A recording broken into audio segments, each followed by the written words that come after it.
Chess கதையை சொல்றோம். போன வாரம் நடந்த ஒரு சம்பவத்தை சொல்றோம். இது கதை தானே. ஒரு 10-20 நாளைக்கு முன்னால் நடந்த ஒரு சம்பவத்தை சொல்கிறேன். நம்முடைய தோழர் ஒருத்தருக்கு ஒரு கார்பரேஷன்ல டிரான்ஸ்பர் போட்டாங்க. பனிஷ்மெண்ட் டிரான்ஸ்பர் போட்ட உடனே என்கிட்ட சொன்னாங்க. நான் உடனே அந்த நிர்வாக இயக்குநருக்கு போன் பண்ணி, சார் இந்த மாதிரி இந்த தோழரை நீங்க பனிஷ்மெண்ட்ல டிரான்ஸ்பர் பண்ணிருக்கீங்க, அதை கேன்சல் பண்ணணும்னு பேசுறேன். அந்த நிர்வாக இயக்குனர் என்ன சொன்னார் என்றால், சரிங்க போட்டது தப்பு தான், போட்டுட்டோம், போய் அவரை ஜாயின் பண்ண சொல்லுங்க, ஒரு 4 நாள் கழிச்சு நான் ரீட்ரான்ஸ்பர் போட்டுறோம்னு சொன்னார். நானும் அவருக்கு போன் பண்ணி, சரி தோழர் நீங்க போய் ஜாயின் பண்ணுங்க, எம்டி பேசிட்டேன், எம்டி ரீட்ரான்ஸ்பர் பண்றோம்னு சொல்லியிருக்காருன்னு சொன்னா அவர் போய் ஜாயின் பண்ணிட்டாரு. ஜாயின் பண்ணி 4 நாள் கழிச்சு என்கிட்ட பேசுறாரு, தோழர் ஜாயின் பண்ணிட்டேன், 4 நாள் ஆகி போச்சு, நீங்க சொன்ன மாதிரி எம்டி பேசி மறுபடியும் டிரான்ஸ்பர் போட சொல்லுங்க. நான் திருப்பி எம்டி சொன்னேன். எம்டி சரி நான் டிரான்ஸ்பர் போட சொல்லிட்டேன், நீங்க போய் ஜிஎம் போய் பாருங்க, டிரான்ஸ்பர் போட சொல்லிட்டோம்னு சொன்னாரு. போன மாசம் 18ஆம் தேதி இது நடந்தது. 18ஆம் தேதி என்கிட்ட சொன்னாங்க. அவர் 20ஆம் தேதி போய் நம்ம தோழர்கள் அந்த பொது மேலாளரை பார்த்து, எம்டி சொல்லிட்டாருங்க உங்கள்கிட்ட, அதனால டிரான்ஸ்பர் போடுங்கன்னு சொன்னா அந்த பொது மேலாளர் என்ன சொல்றாரு, அப்படிலாம் போட முடியாதுங்க, இன்னும் 6 நாள் தான் அவர் எம்டி, இன்னும் 6 நாள் தான் அவர் எம்டி. 6 நாள் கழிச்சு அவர் சொந்த கார்பரேஷன்ல போய் 30ஆம் தேதி ரிட்டையர்ட் ஆயிடுவார். 6 நாள் எம்டி சொல்றதுக்கெல்லாம் நான் டிரான்ஸ்பர் பண்ண முடியாது. ஜிஎம் உடனே என்கிட்ட போன் பண்ணி சொன்னாங்க. என்கிட்ட போன் பண்ணி சொன்ன உடனே நான் வந்து, சார் உங்களை 6 நாள் எம்டின்னு அந்த ஜிஎம் சொல்றாரு, ஒரு நாள் சிஎம் மாதிரி நீங்க 6 நாள் எம்டியா சார் அந்த ஜிஎம் சொல்றாரு அப்படின்னு உடனே அந்த எம்டிக்கு பயங்கர கோபம் வந்துருச்சு.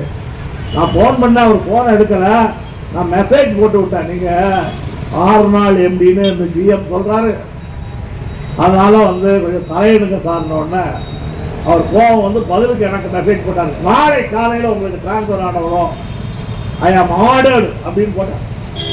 நானும் சரி ரைட்டு, எம்டிக்கு ரோசை வந்து அடிச்சுதான்னு சொல்லி மெசேஜை ஃபார்வர்ட் பண்ணிட்டேன். தேதி எத்தனை 22. அந்த எம்டி டிரான்ஸ்பர் ஆகி ரிட்டையர்ட் ஆகி போயிட்டாரு, புது எம்டி ஜாயின் பண்ணிட்டாரு, 22 ஆகி போச்சு. இதுவரைக்கும் அந்த ஜிஎம் டிரான்ஸ்பர் பண்ணல.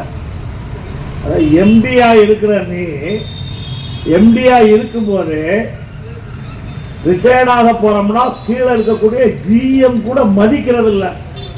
இதுதான் அதிகாரிகளுடைய லட்சணம். புரிஞ்சுக்க வேண்டாமா? இப்ப அதிகாரிகள் கேஸ் போடுறாங்க, போடுங்க, ஒன்றும் பிரச்சனை இல்லை. ஆனா என்ன, சிங்கார பத்தியெல்லாம் அவர் சொன்னாரு, எனக்கு எல்லா அதிகாரிகளையும் தெரியும். இந்த ஓய்வூதியத்தை நிறுத்திய பொழுது பொறுப்பில் இருந்த அதிகாரிகள் இன்றைக்கு வழக்கும் போட்டிருக்கிறார்கள். நிறுத்துவதற்கு உத்தரவு போட்டது யாரு? நான் தான். வழக்கு போட்டிருக்கிறாரு, அதுவும் நான் தான். எனவே அதிகாரிகள் ஒரு பக்கம் அமைச்சர் அப்படி இருக்கின்றார்,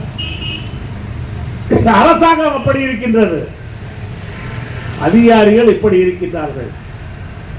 இவங்களுக்கு மத்தியில் தொழிலாளி ஒரு 70 சங்கம், எதுக்கு? கையெழுத்து போடுறதுக்கே 70 சங்கம். அவங்களுக்கு எதை பற்றி கவலை கிடையாது. 23 மாதமாக ஓய்வு பெற்றவர்களுக்கு பணப்பலன் கிடைக்கவில்லையே, எனக்கு அதை பற்றி கவலை இல்லை. ஓய்வு பெற்ற ஊழியர்களுக்கு டிஏ இல்லையா, அதை பற்றி எனக்கு கவலை இல்லை. 1/4/2023 பிறகு ஓய்வூதியம் இல்லை, எனக்கு அதை பற்றி கவலை இல்லை. சரி, உனக்கு என்னதாயா கவலை? எனக்கு ஒரு ஓடி, அந்த ஓடி கிடைத்தால் போதும். இப்படி ஒரு 70 சங்கம். சரி, இந்த 70 பேர் யாரு?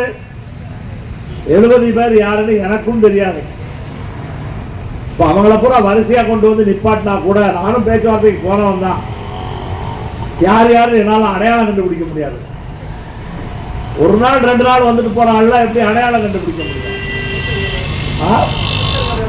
அமைச்சருக்கு அடையாளம் தெரியும், ஏன்னா அவரை போய் தனம் பார்த்து ஓடி வாங்குறாங்க இல்லையா? அதனால அமைச்சருக்கு மட்டும் அடையாளம் தெரியும்.